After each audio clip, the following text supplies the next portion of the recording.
আল্লাহ তাবারাক ওয়া তাআলার ইবাদতের পরে পরে যাকে সবচেয়ে বেশি গুরুত্ব দিতে হবে সে হলো বাবা, সবচেয়ে বেশি সম্মান দিতে হবে সে হলো মা। আর আজকের যুগে, আধুনিক সভ্যতার যুগে ছেলে মেয়েকে মানুষ করতে গিয়ে সব থেকে বেশি অবহেলিত হচ্ছে মা আর বাবা। আপনার আব্বা কে জানেন? আপনাকে একটু দেখাই। যেই দিন আপনার উপরে কোনো মুসিবত আসবে, যদি বাপ জানতে পারে আমার ছেলের উপরে মুসিবত এসেছে, সারা রাত ঘুমাতে পারবে না। আপনার আব্বা সারা রাত ঘুমাতে পারবে না, সারা রাত ঘুমাতে পারবে না। আর যখন ছেলে বড় হয়ে গেল তখন বলে আমার বাপ কি বুঝে? আরে বেওয়াকুফ, তোমার বাপ যেটা বুঝে, যখন তোমায় চলতে পারছিলে না, হাঁটতে পারছিলে না, তখন তোমার আব্বা তোমাকে হাত ধরে হাঁটিয়েছে, এদিকে এসো, দু পা এদিকে এসো, হাত ধরে ধরে হাঁটিয়েছে। আজ তোমার বাপকে তুমি চলতে শিখাচ্ছ।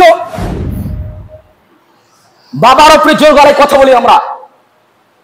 মা যদি জানতে পারে আমার ছেলের কিডনি দরকার লাগবে, কিডনি দিয়ে দিবে। রক্ত জয় ব্যাগ লাগবে, মা রক্ত দিয়ে দিবে। এই হলো মা। একটা টাকা চাইনি। ছোটবেলায় জয়বার দরকার হয়েছে, তয়বার দুধ পান করিয়েছে। জয়বার দরকার হয়েছে, তয়বার হাসপাতালে নিয়ে গেছে। রাতের পরে রাত খেতে পায়নি।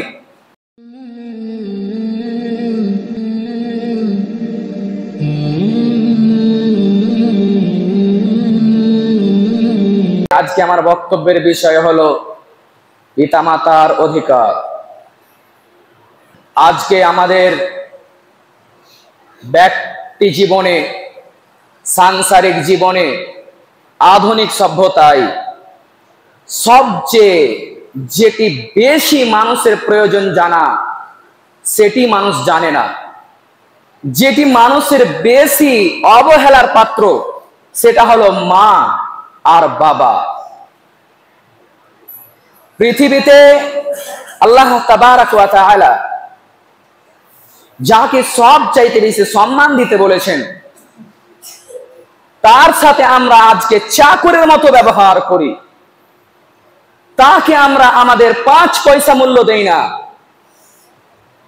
আল্লাহ রাব্বুল আলামিন আমাদেরকে যে পিতামাতার মাধ্যমে দুনিয়াতে পাঠিয়েছেন, সেই পিতামাতা আজকে আমাদের কাছে অবহেলার পাত্র। সেই পিতামাতাকে আমরা গুরুত্ব দেই না। আল্লাহ তাবারাক ওয়া তাআলা তার পবিত্র কালাম পাকের মধ্যে বলছেন, ওয়াকাযা রাব্বুকা আল্লা তা'বুদু ইল্লা ইয়্যাহু ওয়া বিল ওয়ালিদাইনি ইহসানা। আমি নির্দেশ দিয়েছি যেন তারা আমাকে বাদ দিয়ে অন্য কারো ইবাদত না করে। আল্লাহ তাবারাক ওয়া তাআলা সূরা বানী ইসরাঈলের মধ্যে বলছেন, সূরা বানী ইসরাঈল আয়াত নম্বর 23-24, আল্লাহ তাবারাক ওয়া তাআলা বলছেন, ওয়াকাযা রাব্বুকা আল্লা তা'বুদু ইল্লা ইয়্যাহু। আল্লাহ তাবারাক ওয়া তাআলা বলছেন, আমি ফয়সালা করে দিয়েছি যেন পৃথিবীর কোনো মানুষ আমাকে, আল্লাহকে বাদ দিয়ে যেন দ্বিতীয় কাউকে ইবাদত না করে। তারপর আল্লাহ তাবারাক ওয়া তাআলা বলছেন, ওয়া বিল ওয়ালিদাইনি ইহসানা, এবং তারা যেন পিতামাতার সাথে সদ্ব্যবহার করে। আল্লাহ তাবারাক ওয়া তাআলার ইবাদতের পরে পরে পৃথিবীতে কারো যোগ্যতা নেই। আল্লাহ তাবারাক ওয়া তাআলার পরে পরে কারো আনুগত্য পাওয়ার একমাত্র যোগ্যতা আছে পিতামাতার সাথে সৎ ব্যবহার করা। আল্লাহ তাবারাক ওয়া তাআলা বলছেন, ওয়া বিল ওয়ালিদাইনি ইহসানা, আল্লাহর ইবাদতের পরে পরে পিতামাতার সাথে সৎ ব্যবহার করবে, ভালো ব্যবহার করবে। ইম্মা ইয়াবলুগান্না ইনদাকাল কিবারা আহাদুহুমা আও কিলাহুমা, তোমার যৌবনকালে, তোমার জীবিত থাকা অবস্থায় যদি তোমার পিতামাতার দুজন কিংবা দুজনের মধ্যে একজন যদি বার্ধক্যজনিত কারণে বৃদ্ধ বয়সে যদি তোমার কাছে এসে উপনীত হয়, তোমার কাছে এসে পড়ে, তাহলে তুমি তাদেরকে কি করবে না? ইম্মা ইয়াবলুগান্না ইনদাকাল কিবারা আহাদুহুমা আও কিলাহুমা ফালা তাকুল লাহুমা উফফিন ওয়া লা তানহারহুমা।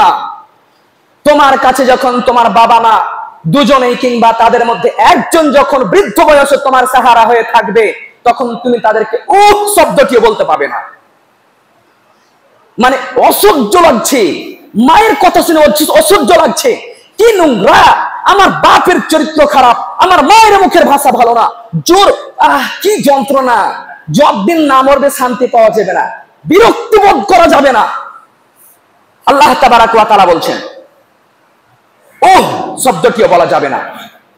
ওহ, কে নাম খানের গলায় ঘ্যান ঘ্যান করে রে, কখন মরবে, ভালো লাগে না, ওষুধ কিনতে কিনতে মরে গেলাম, বিন্দু মাত্র বিরক্ত বোধ করা যাবে না। আল্লাহ বলছেন উফিম ওয়ালা তানহারহুমা, তুমি তাদেরকে ওহ শব্দটিও বলতে পাবে না। ওয়ালা তানহারহুমা, তুমি তাদেরকে ধমক দিয়ে কথা বলতে পাবে না।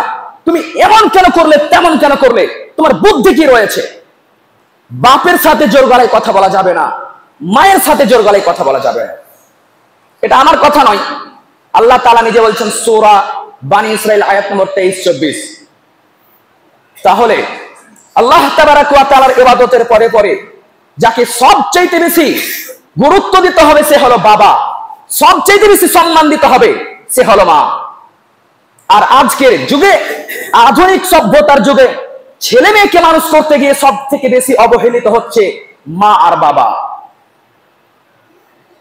আমরা বর্তমান যুগে আমরা আমাদের ছেলেকে যত ভালোবাসি, আমাদের মেয়েকে যত ভালোবাসি, আমরা বর্তমান যুগে আমাদের আব্বাকে আর আমাদের আম্মাকে অত ভালোবাসি না।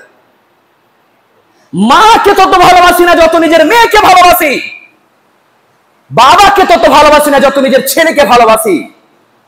অথচ যেই ছেলের বাবা আপনি হয়েছেন, যেই মেয়ের আপনি বাবা হয়েছেন, আপনার বাবা আপনার মা যদি আপনাকে কষ্ট করে মানুষ না করত, ওই ছেলে মেয়ের আপনি বাবা হতে পারতেন না। আজ আমরা মানুষ নামে পশু হয়ে গেছি, বাবার মুখে জোর গলায় কথা বলি। আল্লাহ তাআলা তার পরখানে কি বলছে দেখেন, ওয়াকফিজ লাহুমা জানাহাদ্দুল্লা মিনার রাহমা, মমতা বেশে তাদের সামনে নতজানু হয়ে কথা বলতে হবে। মমতা বেশে তাদের সাথে নতজানু হয়ে কথা বলতে হবে।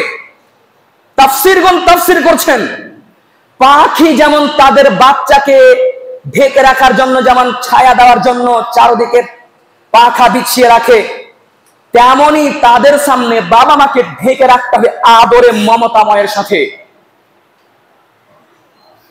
আল্লাহ তাবারাক ওয়া তাআলার কথা, ওয়াকসিদ লাহুমা জানাহাদ্দুল্লা মিনার রাহমা, তাদের সাথে ময়া মহাব্বত ভালোবাসার মমতা বেশে ভালোবাসা দেখিয়ে তাদের সামনে নতজানু হয়ে কথা বলতে হবে।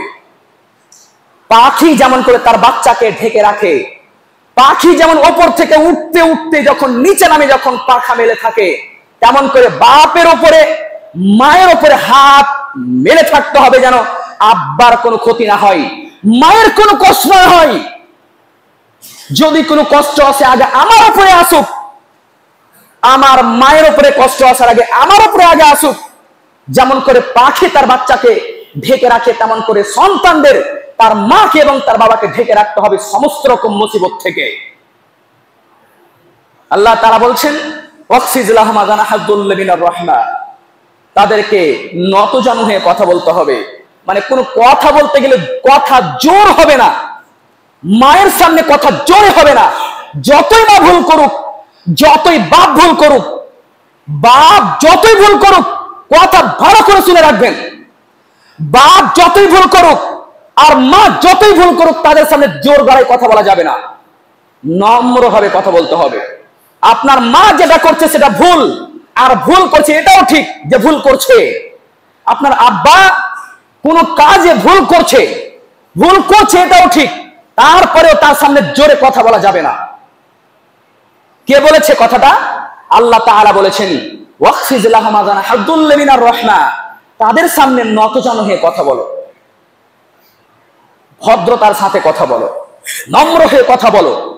আপনি আর আমি আজ হয়ে গেছি ভিন্ন। যখন কোনো মন্ত্রীর সামনে যাই, যখন কোনো এমএলএর সামনে যাই, স্যার আমার কাজটা করে দেন না, খুব দরকার পড়ে গেছে, আমাদের এত নম্র ভাবে কথা বলে।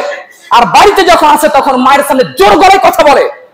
বাপকে এসে রক্তের গরম দেখায়, মাকে এসে রক্তের গরম, এই তরকারি খাবো না, এই রান্না খাবো না, সে ওই ভাইকে তুমি জমি দিয়ে দিলে কেন, আমাকে কেন দাও না। মানে এটা হওয়ার কথা ছিল এমপির সামনে, মন্ত্রীর সামনে। আর মন্ত্রীর সামনে যেমন নত হয়ে কথা বলেছিলেন, স্যার খুবই দরকার ছিল যে, ওই নম্র হওয়াটা বাপের সামনে হওয়া উচিত ছিল, মায়ের সামনে হওয়া উচিত ছিল। মা এটা তরকারি ভালো লাগে না, যে অন্য একটা তরকারি করলে ভালো হয়। ওই মা ওই ভাইকে যে তুমি বেশি দিয়ে দাও, আমাকে একটু দিলে ভালো হতো, আমার কষ্ট হচ্ছে। নরম করে কথা বলতে হবে।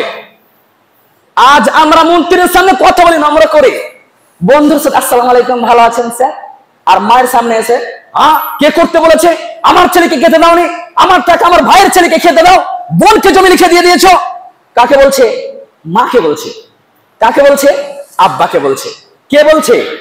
যেই বাপ মাথার ঘাম পায়ে ফেলে সেই ছেলেকে মানুষ করেছে, যেই মা রাতের পরে রাত দিনের পরে দিন খেতে পায়নি, যখন পেটের ভিতরে সন্তান ছিল কতদিন না খেয়ে থেকে গেছে, কতদিন খেতে পায়নি, কতদিন না খেয়ে থেকেছে, খেতে গিয়ে পেটের ভিতরে লাথি মেরেছে মায়ের পেটে সন্তান।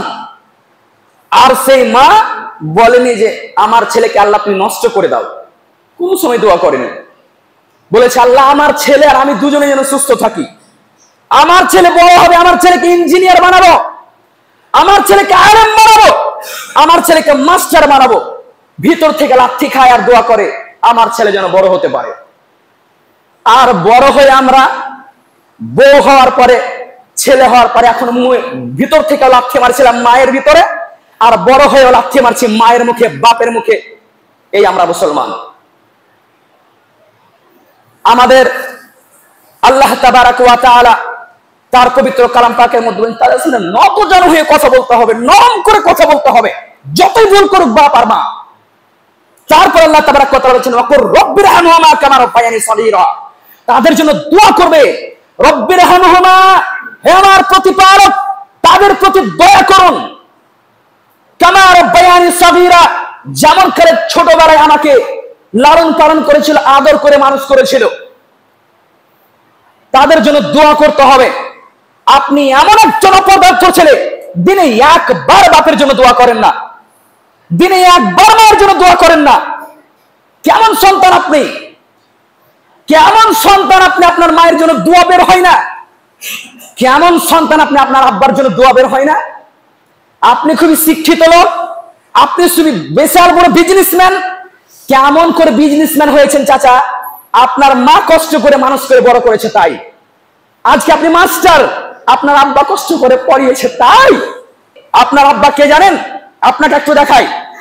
যেই দিন আপনার উপরে কোনো মুসিবত আসবে, যদি বাপ জানতে পারে আমার ছেলের উপরে মুসিবত এসেছে, সারা রাত ঘুমাতে পারবে না আপনার আব্বা, সারা রাত ঘুমাতে পারবে না, সারা রাত ঘুমাতে পারবে না। আর যখন ছেলে বড় হয়ে গেল তখন বলে আমার বাপ কি বুঝে? আরে বেওয়াকুফ, তোমার বাপ যেটা বুঝে, যখন তোমায় চলতে পারছিলে না, হাঁটতে পারছিলে না, তখন তোমার আব্বা তোমাকে হাত ধরে হাঁটিয়েছে, এদিকে এসো দু পা, এদিকে এসো, হাত ধরে ধরে হাঁটিয়েছে। আজ তোমার বাপকে তুমি চলতে শিখাচ্ছ, লজ্জা লাগে না? বাবার উপরে জোর গলায় কথা বলি আমরা। মা যদি জানতে পারে আমার ছেলের কিডনি দরকার লাগবে, কিডনি দিয়ে দিবে, রক্ত জয় ব্যাগ লাগবে, মা রক্ত দিয়ে দিবে। এই হলো মা। একটা টাকা চাইনি। ছোটবেলায় জয়বার দরকার হয়েছে, তয়বার দুধ পান করিয়েছে, জয়বার দরকার হয়েছে, তয়বার হাসপাতালে নিয়ে গেছে, রাতের পরে রাত খেতে পায়নি,